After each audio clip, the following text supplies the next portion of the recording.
All right, let's dive into the incredible world of Parvati. We got a request to explore this fascinating figure, and honestly, I can totally see why. Yeah, she's a pretty popular one. We're going to unravel her evolution from a mortal princess to the goddess of love and devotion and power. Wow.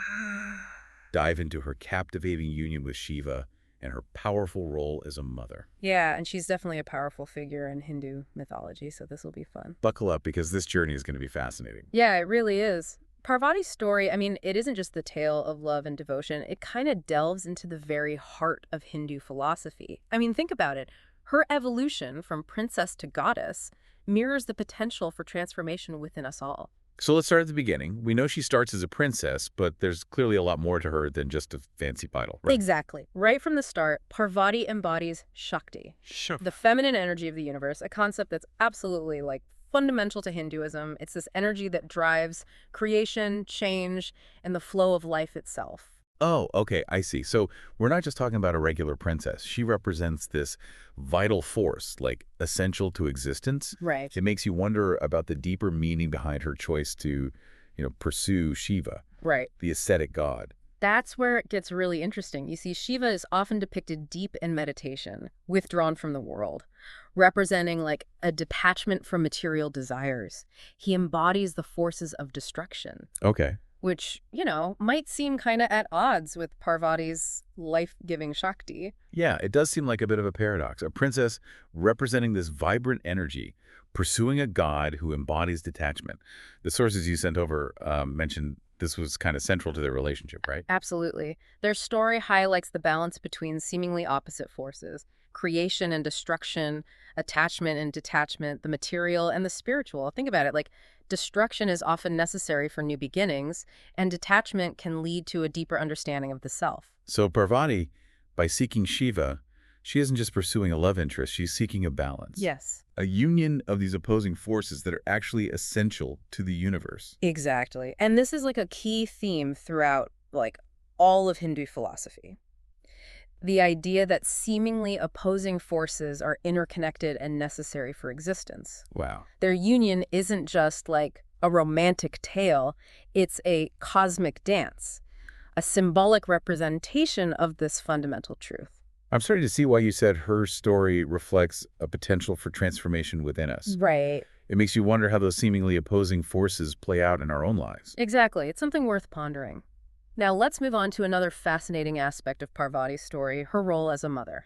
From a cosmic dance to motherhood. I can't wait to hear about this, especially since we're talking about the mother of Ganesha and Kartikeya. Yeah. Those are two of the most well-known deities in the Hindu pantheon. They certainly are, and their stories are deeply intertwined with Parvati's. Remember, we're talking about the goddess who embodies Shakti, the very essence of creation and nurturing. Yeah. Her role as a mother adds another layer to understanding this powerful energy. So it's not just about giving birth. It's about channeling that creative Shakti into nurturing and shaping the destiny of these two incredibly important deities. Right. I have to admit, I'm especially curious about the story of how Ganesha got his elephant head. Yeah. I remember reading a bit about it, but could never quite grasp the full significance. It's a story that truly highlights Parvati's fierce maternal love and the lengths she'll go to protect her children. But before we get into that, let's take a step back and talk about the circumstances surrounding Ganesha's birth. Okay. You see, Shiva wasn't exactly present. Wait, so Shiva, the god of destruction, wasn't around for the birth of his own son. Well, That's definitely a twist. yes, and this is where Parvati's independent nature truly shines. You see, she desired a child who would be completely devoted to her. Oh, devoted solely to her. Yeah. Did she have any specific reason for wanting that?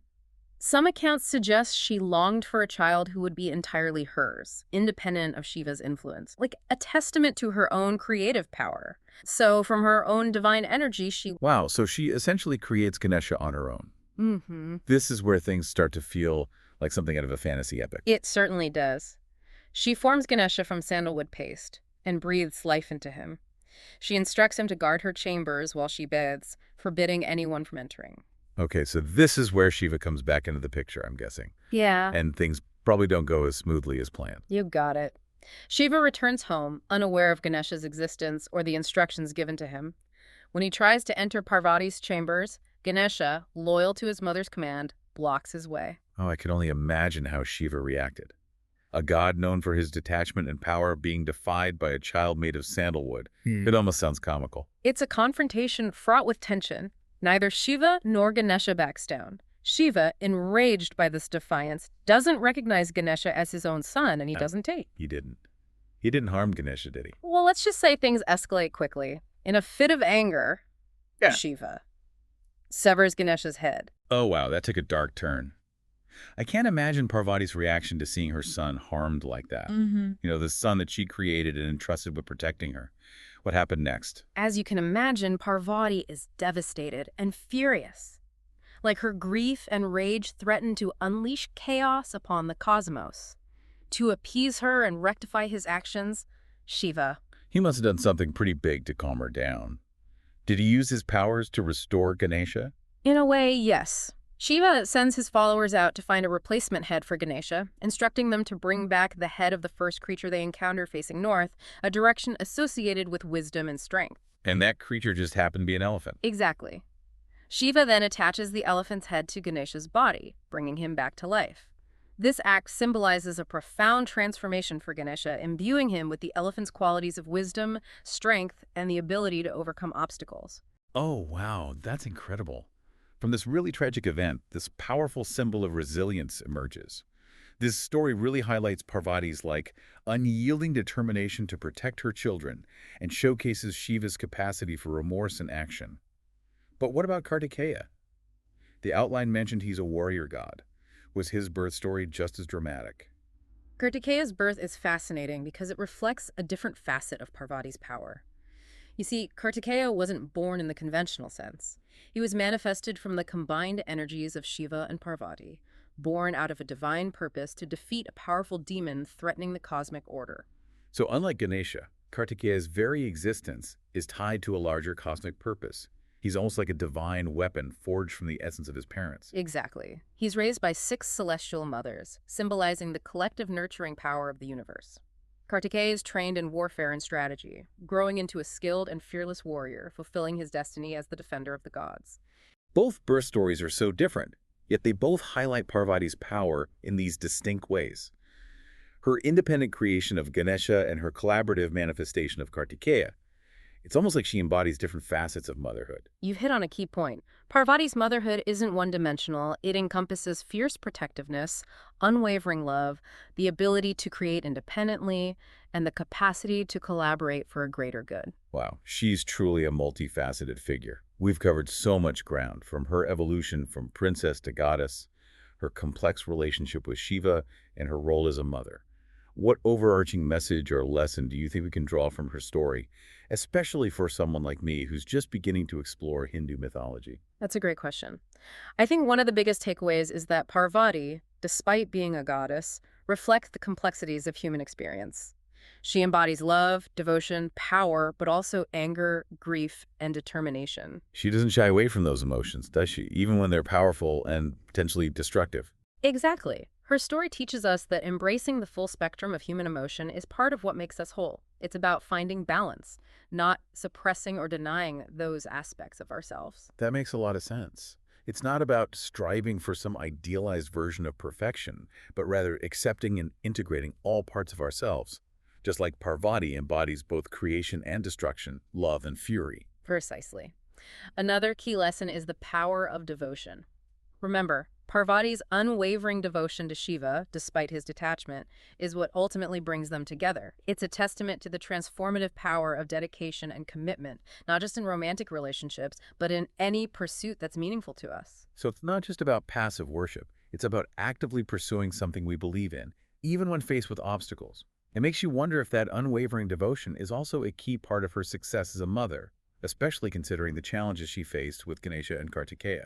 That's an insightful observation. Her story suggests that devotion can be a source of immense strength and resilience, enabling us to overcome challenges and emerge even stronger. It seems like there's so much more to unpack here, so many layers to Parvati's story that we could delve into. Do the sources provide any additional insights into her evolution as a goddess? Or are there any particular aspects you find particularly compelling that we haven't touched upon yet? Well, one fascinating aspect we haven't really explored is her connection to nature. A lot of stories depict Parvati as like deeply connected to the mountains and forests and rivers. Oh, interesting.